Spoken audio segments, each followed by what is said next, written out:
সবাই চলেছে নীলমাধবের সন্ধান করতে বাবা, কিন্তু সবাই যাচ্ছে কিসের জন্য বলো মায়েরা? সবাই যাচ্ছে পয়সার জন্য। যে নীলমাধবের সন্ধান যদি এনে দিতে পারি তাহলে 1 লক্ষ স্বর্ণ মুদ্রা আমার। লাগছে না গায়ে? একটু আগিয়ে দাও, একটু সামনে আগিয়ে দাও। আমি কিছু প্রচন্ড গরম লাগছে, মাথা ঘুরে পড়ে না যায় এই ভয় পাচ্ছি। 2 মাস ধরে রাত্রি জাগা, 2 মাস ভাবতে পারো, কন্টিনিউ চলছে। দেখে মনে হচ্ছে এনার্জি লস হয়ে গেছে। হ্যাঁ, কালকেও সারা রাত জাগা। কাল আমার কীর্তন ছিল হাওড়া আমতা, সেখান থেকে রাত্রি 2টোর সময় কীর্তন শেষ করে আমি 2:30টার সময় গাড়ি ছেড়েছি, আর তোমাদের এখানে পৌঁছালাম এই সকাল 7টার সময়। সারাটা রাত্রি জাগা, আবার একটুখানি রেস্ট নিয়ে আসরে এসে দাঁড়িয়েছি। আবার তোমাদের এখানে কীর্তন ছাড়বো, এখন চলে যাব হাওড়া উলুবেড়িয়া। উলুবেড়িয়াতে কীর্তন আছে। তোমাদের আশীর্বাদে এইরকম চলছে মা, জানি না কতদিন চলতে পারবো, তবে একটু ভালো করে আশীর্বাদ করো যেন এভাবেই যতদিন এই পৃথিবীতে বেঁচে থাকি ততদিন যেন এভাবেই কৃষ্ণ নাম গেয়ে যেতে পারি। আজকে তোমাদের আশীর্বাদে কলকাতা রবীন্দ্রভারতী বিশ্ববিদ্যালয় থেকে আমি কীর্তন নিয়ে পড়াশোনা করার সুযোগ পেয়েছি। সেখান থেকে আমি কীর্তনে MA করেছি, কীর্তনে মাস্টার্স করেছি। তোমাদের আশীর্বাদে রবীন্দ্রভারতী ইউনিভার্সিটির মধ্যে কীর্তন ডিপার্টমেন্টে কীর্তনে আমি ফার্স্ট হয়েছি। রাজ্যপাল আমাকে পুরস্কৃত করেছে। এটা আমার অহংকার নয়, এটা তোমাদের মতো ভক্তদের আশীর্বাদ।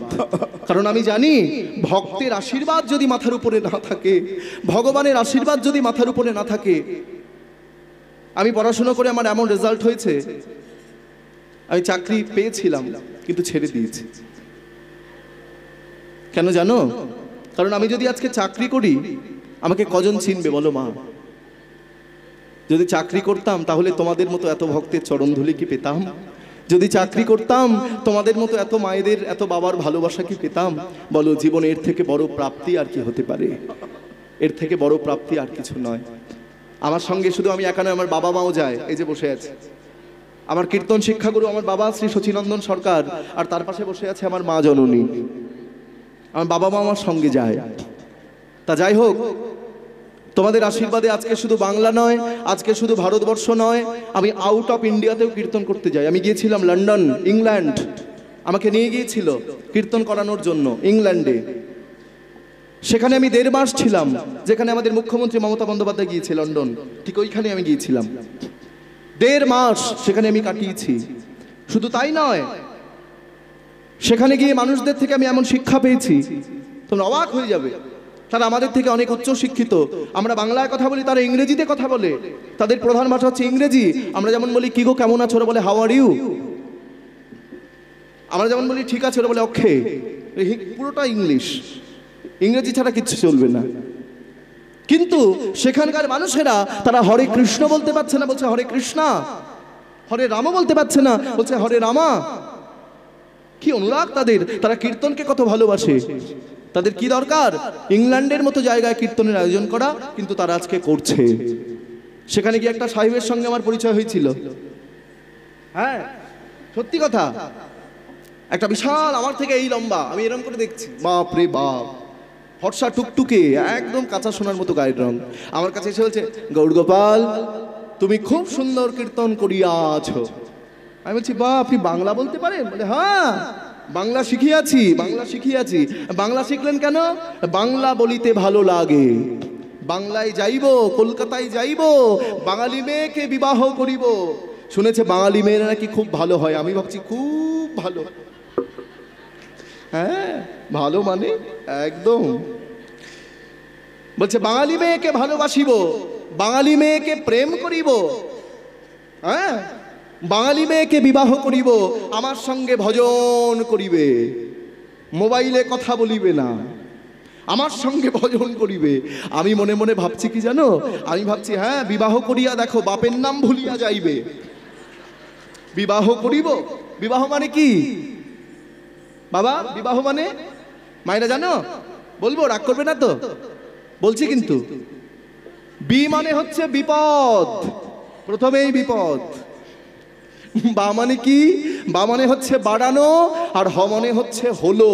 বিপদ বাড়ানো হলো, বুঝেছো? মেয়ের বাড়ি ভাবে আমার জামাই যেন ভালো হয়, আর ছেলের বাড়ি ভাবে আমার বৌমা যেন ভালো হয়, আর পাড়া প্রতিবেশী ভাবে জামাই মেয়ে যেমন হয় হোক গা, আমাদের খাওয়া দাওয়া যেন ভালো হয়। বাবা বিয়ে বাড়ি যাবো, ভালো মন্দ খাবো। নিতাই গৌর হরি বল, হরি বল। মায়েরা তো হাত তুলতে হবে মাঝে মধ্যে। নিতাই গৌর হরি বল। বাহ, খুব ভালো, জয় রাধে। তাই আজকে চলেছে শ্রীহরি শ্রীহরি বলি শোভাযাত্রা হইল, শ্রীহরি শ্রীহরি বলি শোভাযাত্রা হইল, বলি দেশে দেশান্তরে তারা ভূমিতে লাগিল। উলুধ্বনি উলুধ্বনি দেশান্তরে তারা ভ্রমিতে লাগিল, দেশ দেশান্তরে তারা ভূমিতে লাগিল, দেশান্তরে তারা ভ্রমিতে লাগিল, দেশ দেশান্তরে ভূমিতে লাগিল। দেখা দাও দেখা দাও দেখা দাও দেখা দাও দেখা দাও দেখা দাও, বলি কোথায় আছো নীল মাধব দেখা দাও দেখা দাও। কোথায় আছো নীল মাধব দেখা দাও দেখা দাও। সবাই যাচ্ছে পয়সার জন্য, নীল মাধবকে খুঁজে দিতে পারলেই কত পাবো? 1 লক্ষ স্বর্ণ মুদ্রা। কিন্তু তোমাদের জানা দরকার, ভগবানকে কখনো পয়সা দিয়ে পাওয়া যায় না। সবাই খুঁজতে খুঁজতে যাচ্ছে, 1 দিন 2 দিন 3 দিন 4 দিন করতে করতে করতে করতে একটা সপ্তাহ কেটে গেল। বিভাবটা কমিয়ে দাও, হরি বল। হ্যাঁ, সবাই চলেছে, সবাই যাচ্ছে। 1 দিন 2 দিন 3 দিন করতে করতে একটা গোটা সপ্তাহ কেটে গেল। নীল মাধবের সন্ধান তারা খুঁজে পেল না। হ্যাঁ, যখন নীল মাধবের সন্ধান তারা পেল না, তারা আবার রাজার কাছে ফিরে এসে তাদের ব্যর্থতার কথা বলতে লাগলেন। মহারাজ, পথে ঘাটে ঘুরে বেড়ায় নীল মাধবের তরে, নীল মাধব না পাইয়া ফিরে আইলা ঘরে। পথে ঘাটে ঘুরে বেড়ায় নীল মাধবের তরে, নীল মাধব না পাইয়া ফিরে আইল ঘরে।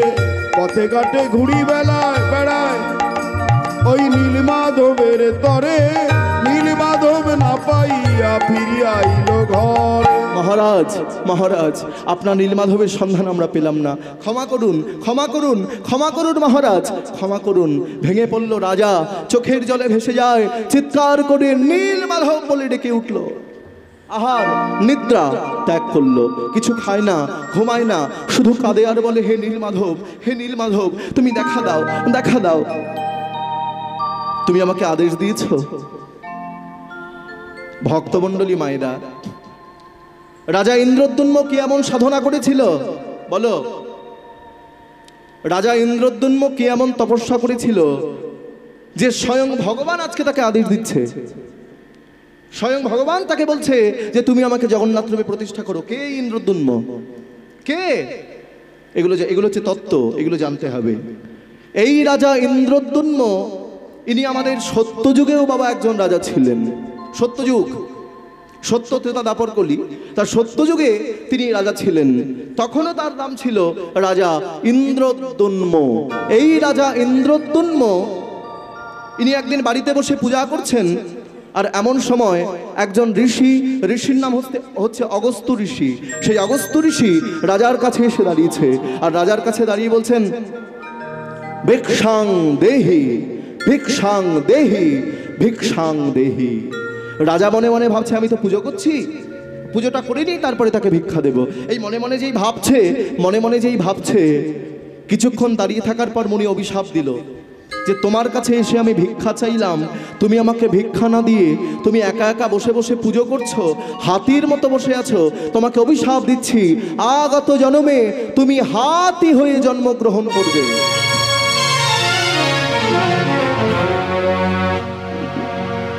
ছুটতে ছুটতে ছুটতে ছুটতে এসে রাজা ইন্দ্রদ্যুম্ন মুনিবরের চরণ দুটি জড়িয়ে ধরেছে। মুনিবর মুনিবর মুনিবর, আপনি আমায় ক্ষমা করে দিন, মুনিবর আপনি আমায় ক্ষমা করে দিন। মুনির বাক্য কখনো খণ্ডন হয় না।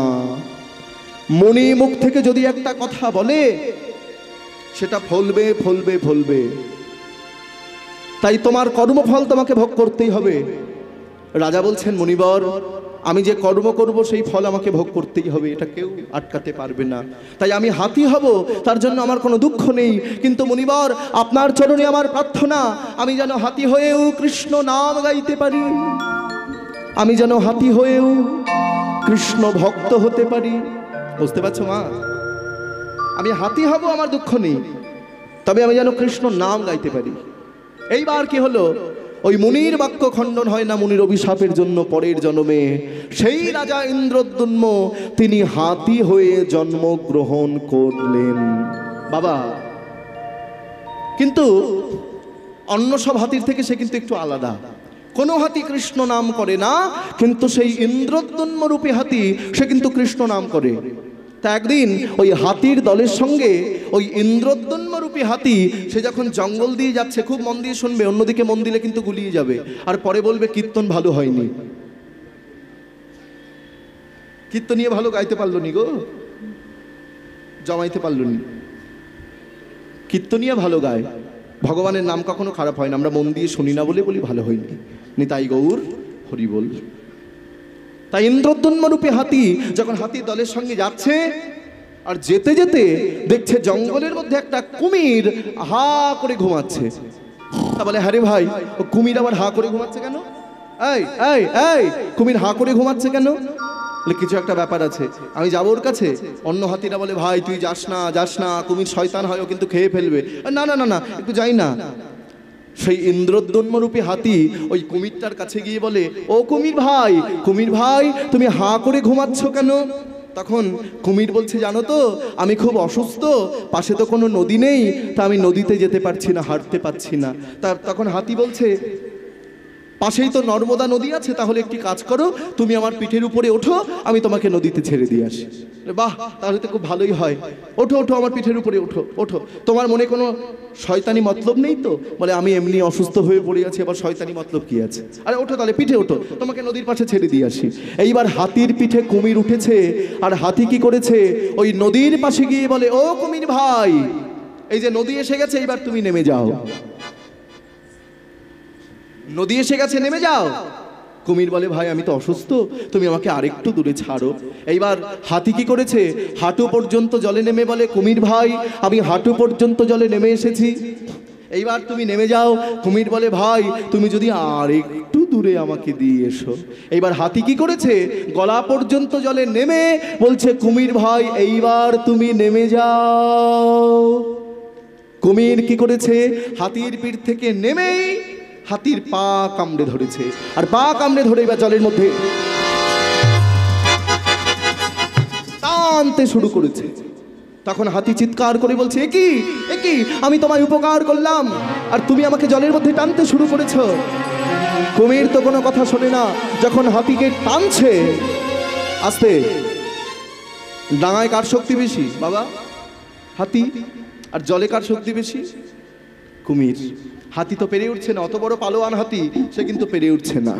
তা যখন পেরে উঠছে না, যতবার এরম করে টানছে, যতবার টানছে, চিৎকার করে হাতি ভগবানকে ডাকছে, হে কৃষ্ণ করুণা সিন্ধু দীনবন্ধু জগৎপতে গোপেশু গোপিকা কান্ত রাধা কান্ত নমস্তুতে।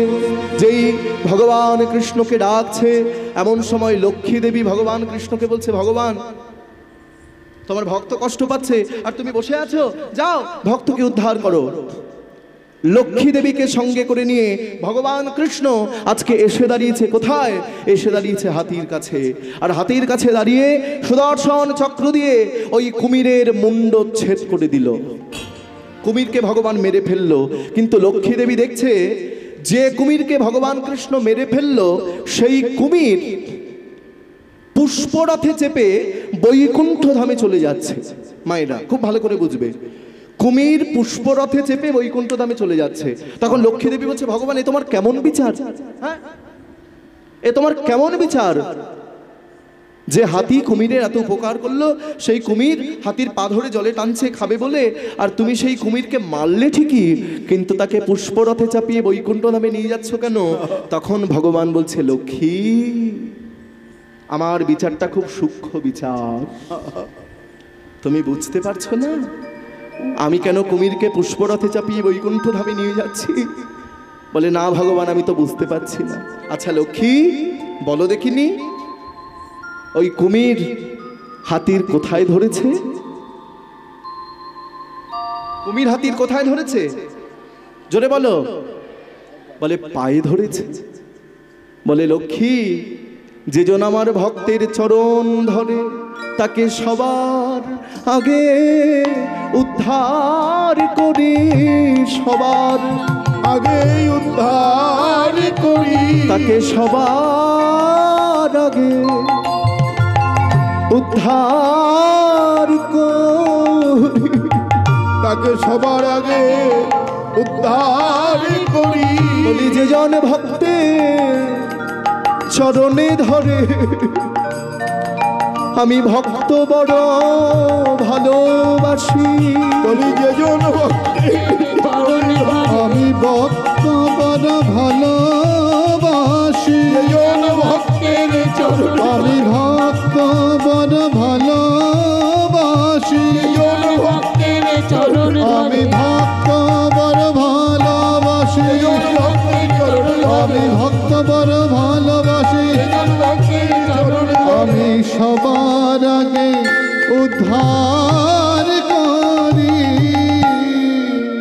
ভক্ত আমার মাতা পিতা, ভক্ত আমার ভাই। ভক্ত যদি দেয় তবেই আমি খাই, নইলে উপবাসে যাই। ভক্তের হাতে প্রেমের ডুরি, ভক্ত আমায় যেদিকে ঘোরায় আমি সেই দিকেই ঘুরি। ভক্ত আমার মাতা পিতা, ভক্ত আমার গুরু, ভক্ত রেখেছে না বাঞ্ছা কল্পতরু।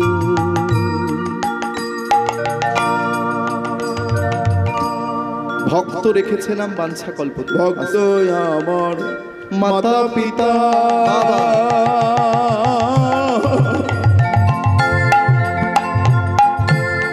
ভক্ত আমার ও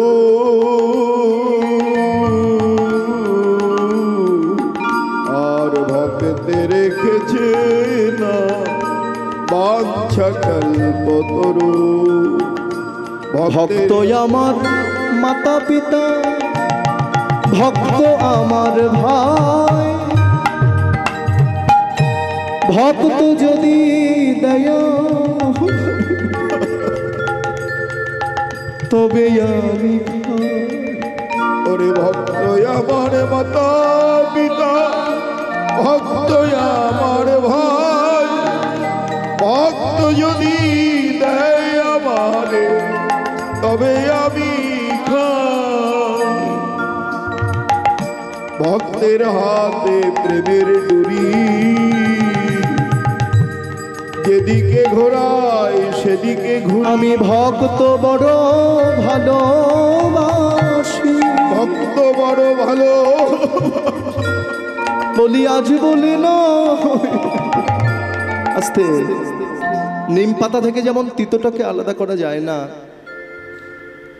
লঙ্কা থেকে যেমন ঝালটাকে আলাদা করা যায় না, ঠিক তেমনি ভক্ত থেকেও ভগবানকে কখনো আলাদা করা যায় না। আজকে ভক্ত ছিল বলে তোমাদের এখানে কীর্তন হচ্ছে বাবা, ভক্ত ছিল বলে মন্দির হয়েছে, ভক্ত ছিল বলে বিগ্রহ এসেছে। ভক্ত ছাড়া ভগবানের কোনো অস্তিত্ব নাই। আমি ভক্ত বড় ভালোবাসি, উলুধ্বনি ভক্ত বড় ভালোবাসি, বলি ভক্তের লাগি অবতীর্ণ ওই ভাগবতে লেখায় আছে। আমি ভক্তের লাগি অবতীর্ণ, ওই ভাগবত লেখা আছে,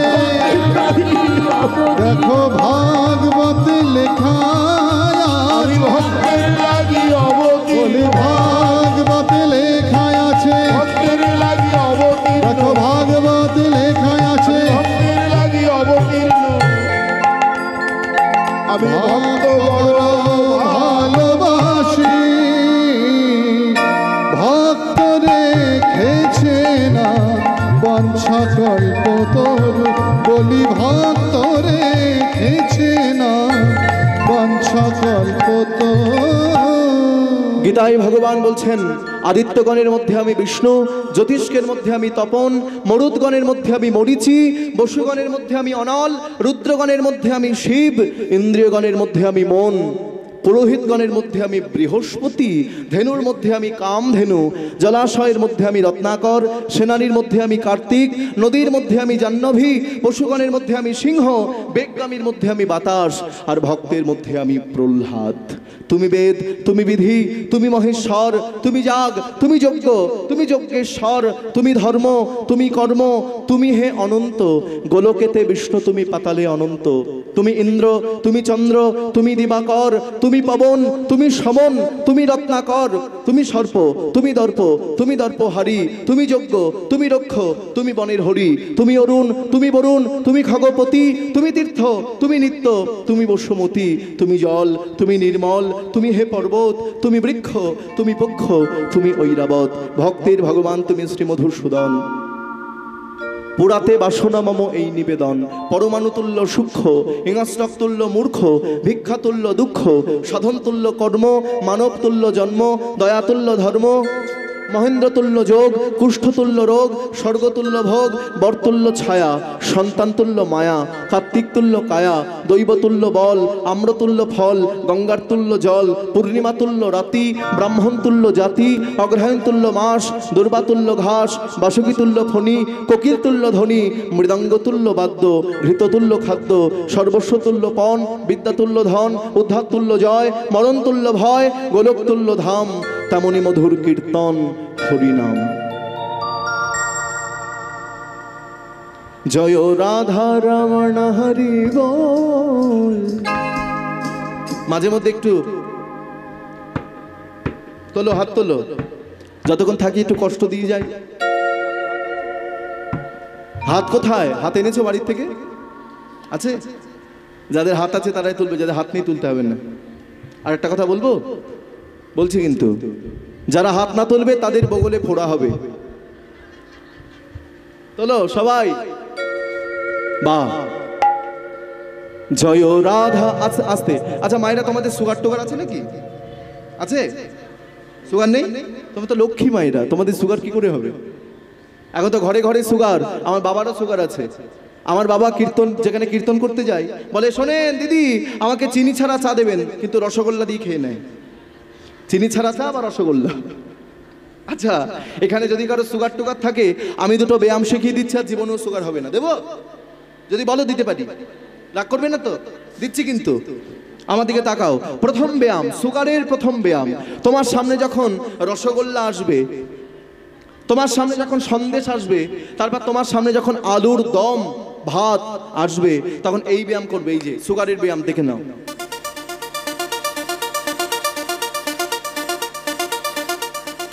এইভাবে নাম কি?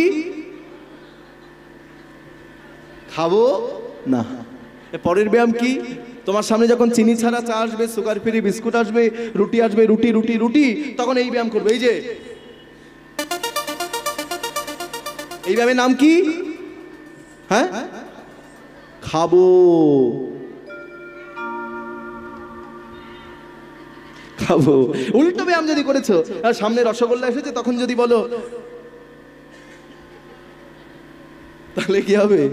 সুগার ছাড়বে, আরো বেশি করে ধরবে। হরি বল। আজকে আমরা যারা এখানে কীর্তন শুনতে এসেছি, আমরা কিন্তু ডাক্তার বাড়ি এসেছি। ভেবে নাও এটা ডাক্তারখানা। আর কেন ডাক্তারখানা বললে? কেননা যেখানে আমরা বসে আছি, ডাক্তার, ডাক্তার, ডাক, তাকে ডাকতে হবে। ডাকো সবাই দুহাত তুলে, নিতাই গৌর হরি বল। জয় রাধা, জয় রাধা রমণ হরি বল। বা জয় রাধা রমণ হরি বল।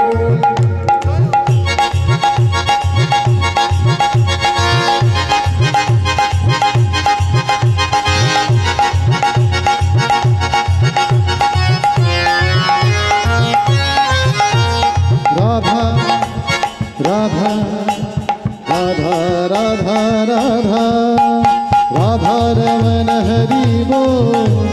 রাধা রমণ হরি বল। রাধা রমণ হরি বল। রাধা রমণ হরি বল। রাধা রমণ হরি বল। রাধা রমণ হরি বল।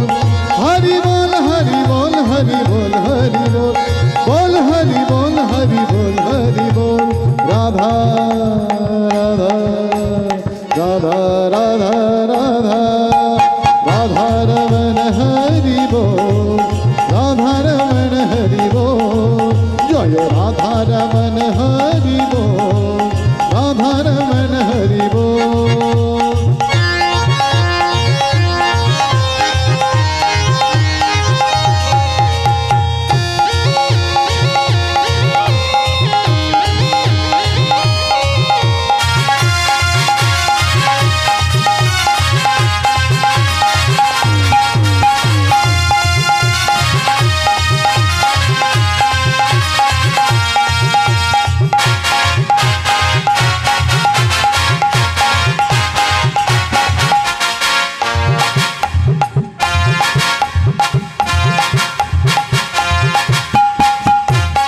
জোর করে উলুধ্বনি উলুধ্বনি।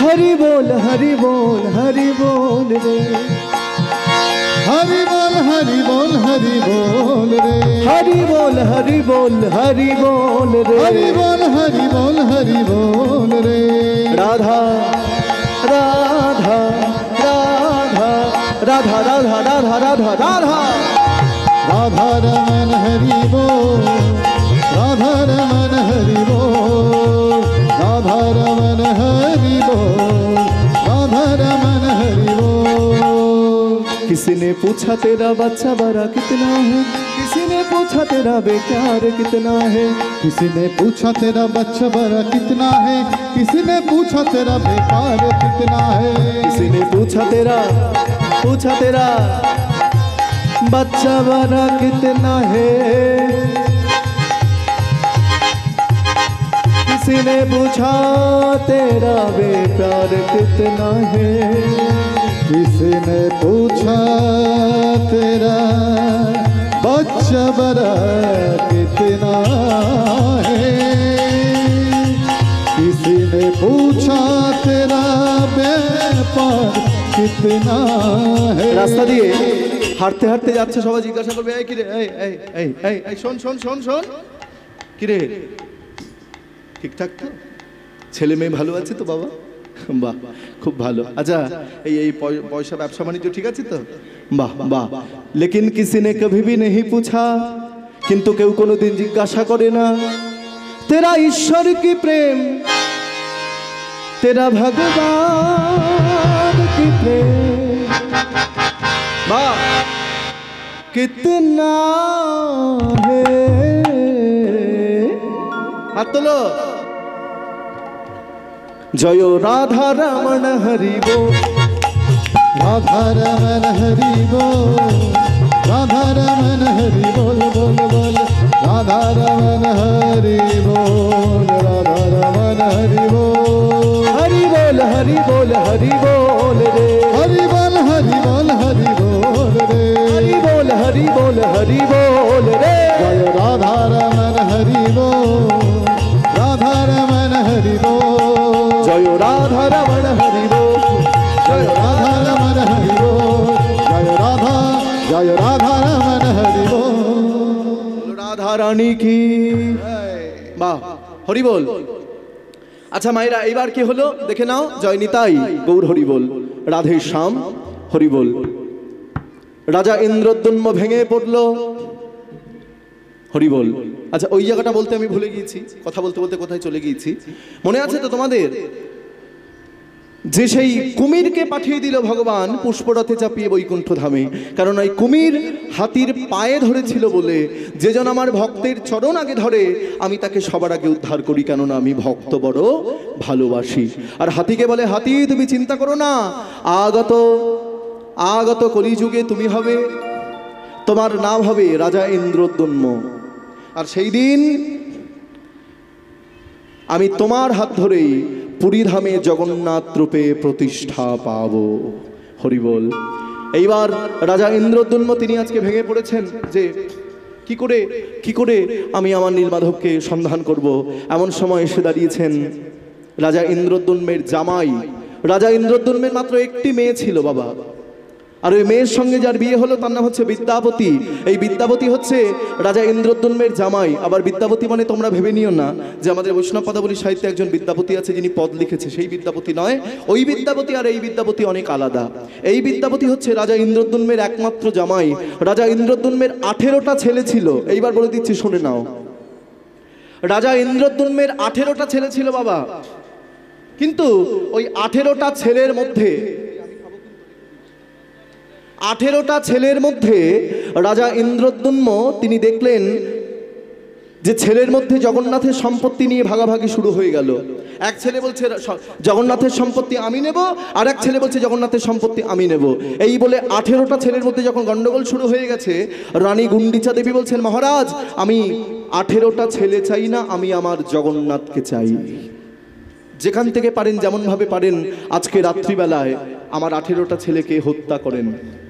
ভালো করে বুঝে নাও, বাবা হয়ে নিজের 18টা ছেলেকে গলা কেটে হত্যা করলো রাজা ইন্দ্রদ্যুম্ন। আমি এক জায়গায় কীর্তন করতে গিয়ে এই পালাটা করেছিলাম। তা কীর্তনের পরে আমাকে একজন ধরেছিল যে গৌরগোপাল, তুমি এই যে এত বড় কথাটা বললে যে রাজা ইন্দ্রদ্যুম্ন তার 18টা ছেলেকে হত্যা করলো, এটা কি ঠিক না এটা ভুল? তুমি জেনে শুনে বলছো তো? আমি বললাম, বাবা বাইরের কথা একটাও বলি না, যেটুকু বলবো শাস্ত্রের মধ্যে থেকেই বলবো। একটা গ্রন্থ আছে, গ্রন্থটির নাম হচ্ছে জগন্নাথ সারাবলী। জগন্নাথ সারাবলীতে এই কথাগুলো বড় বড় করে লেখা আছে, একটু ভালো করে পড়ে দেখো মায়েরা। রাজা ইন্দ্রদ্যুম্ন নিজের হাতে 18টা ছেলেকে হত্যা করলো। হত্যা করে পুরীধামে তোমরা একটি জায়গায় যাও, যে জায়গাটির নাম হচ্ছে 18 নালা। চেনো তো? 18 নালা, সেই 18 নালা বানিয়ে ফেললো। এবং রাজা ইন্দ্রদ্যুম্ন ভাবলো যে পুরীধামে যখন ভক্তরা আসবে 18 নালার উপর দিয়ে আসবে, আর ভক্তের চরণ ধুলিতে আমার 18টা ছেলের আত্মার শান্তি পাবেনি। তাই গৌর হরিবোল। আর একটি মাত্র মেয়ে ছিল, ছেলেগুলোকে মেরে ফেললো। আর একটি মেয়ে ছিল, ওই মেয়ের সঙ্গে যার বিয়ে হলো তার নাম হচ্ছে বিদ্যাপতি। তিনি হচ্ছেন ব্রাহ্মণ পণ্ডিত, লম্বা চওড়া ফর্সা সুন্দর দেখতে, সুঅঙ্গ সুঠাম দেহ। রাজার কাছে এসে বলছেন, মহারাজ মহারাজ আপনি ভেঙে পড়বেন না, আমি আপনাকে কথা দিচ্ছি আপনার নীলমাধবের সন্ধান আমি আপনাকে এনে দেব। বিদ্যাপতি বিদ্যাপতি তুমি আমার নীলমাধবের সন্ধান এনে দিতে পারবে? হ্যাঁ মহারাজ পারবো। বেশ, তাহলে আর দেরি করো না, যাও তুমি নীলমাধবের সন্ধান করে এসো। শোনো বিদ্যাপতি, তুমি যদি আমার নীলমাধবের সন্ধান এনে দিতে পারো তাহলে আমার অর্ধেকটা রাজত্ব আমি তোমাকে দিয়ে দেব। শুধু তাই নয়, সোনা দানা টাকা পয়সা বহুমূল্য রত্নে আমি তোমাকে ভূষিত করব।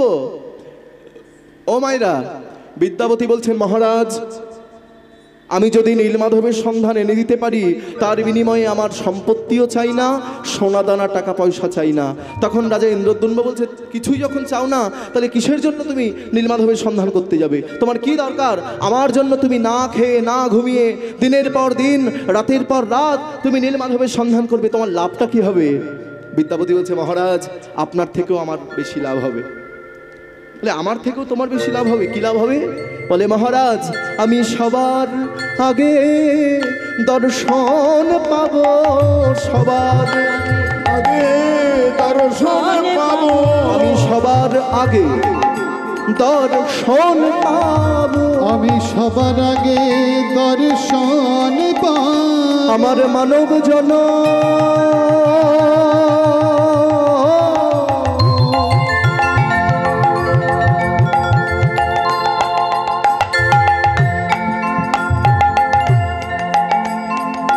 আমার মানব মানব জন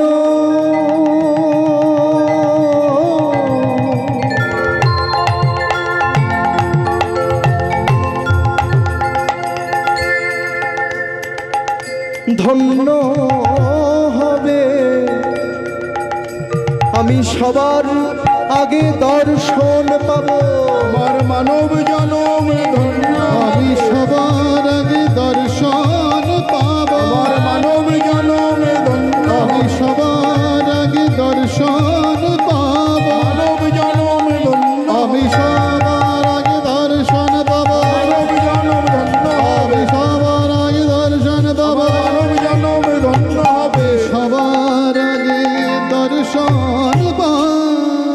বিদ্যাপতি, বিদ্যাপতি তুমি আর দেরি করো না, যাও বিদ্যাপতি যাও। এইবার কি করেছে মায়েরা, রাজার চরণধুলি মাথায় নিয়ে বিদ্যাপতি চলেছেন, ডাকতে ডাকতে চলেছেন। কাকে ডাকতে ডাকতে চলেছেন?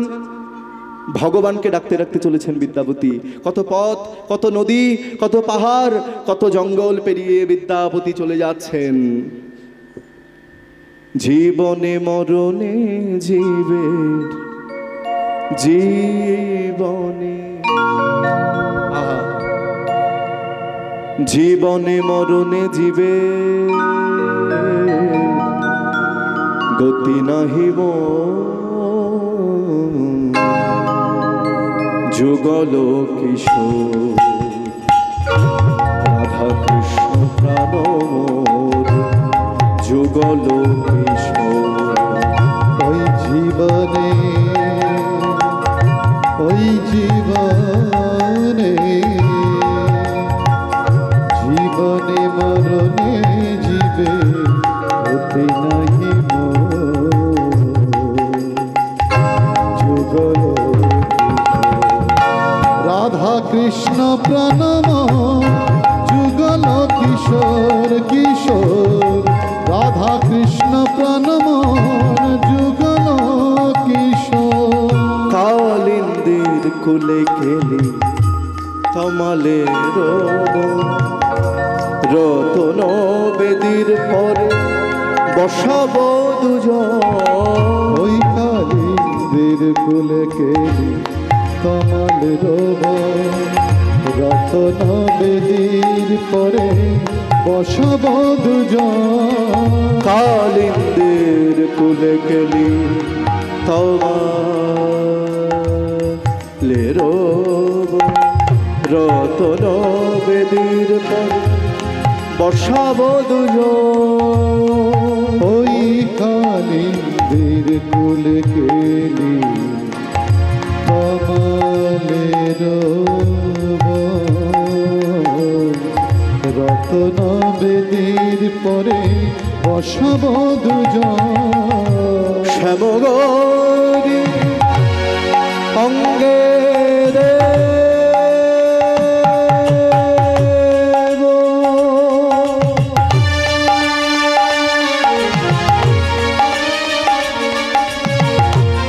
চুয়া চন্দনে গন্ধ,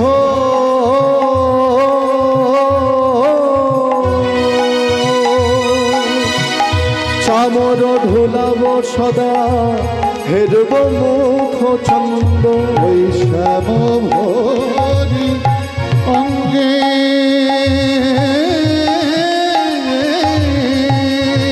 দিব,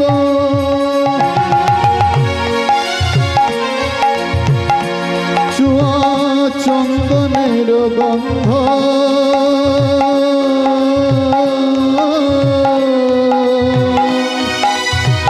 চামর ঢোলাব সদা হেরব মুখ চন্দ। শ্যামগৌরী অঙ্গে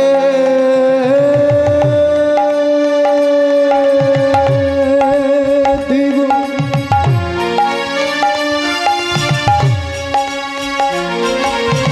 চুয়া চন্দনে গন্ধ,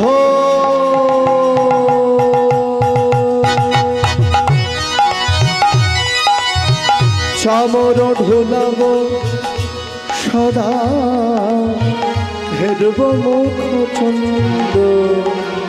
ওই শ্যাম ভরি অঙ্গে দিব,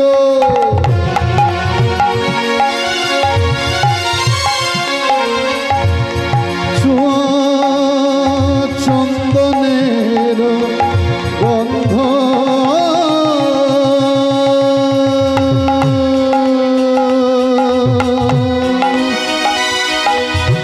চামর ঢুলাব সদা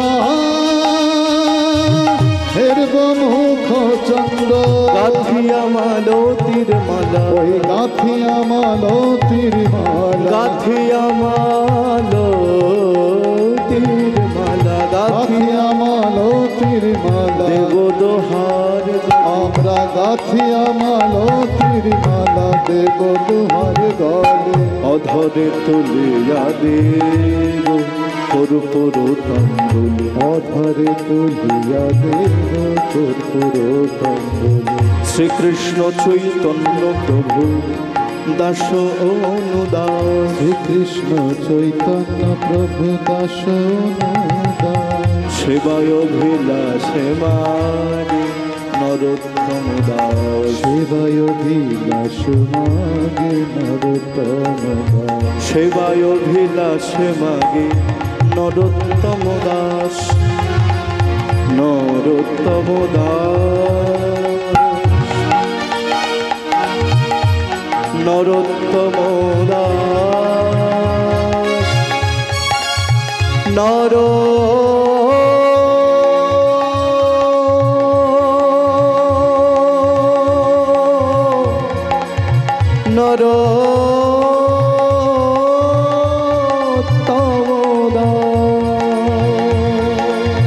রাধা কৃষ্ণ প্রাণমন যুগল কিশোর। রাধা কৃষ্ণ প্রাণমন যুগল কিশোর। ওই জীবনে মরবনে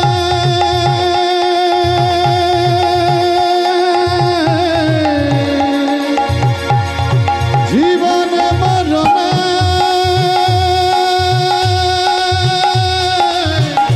জীবে জীবনে মরণে জীবে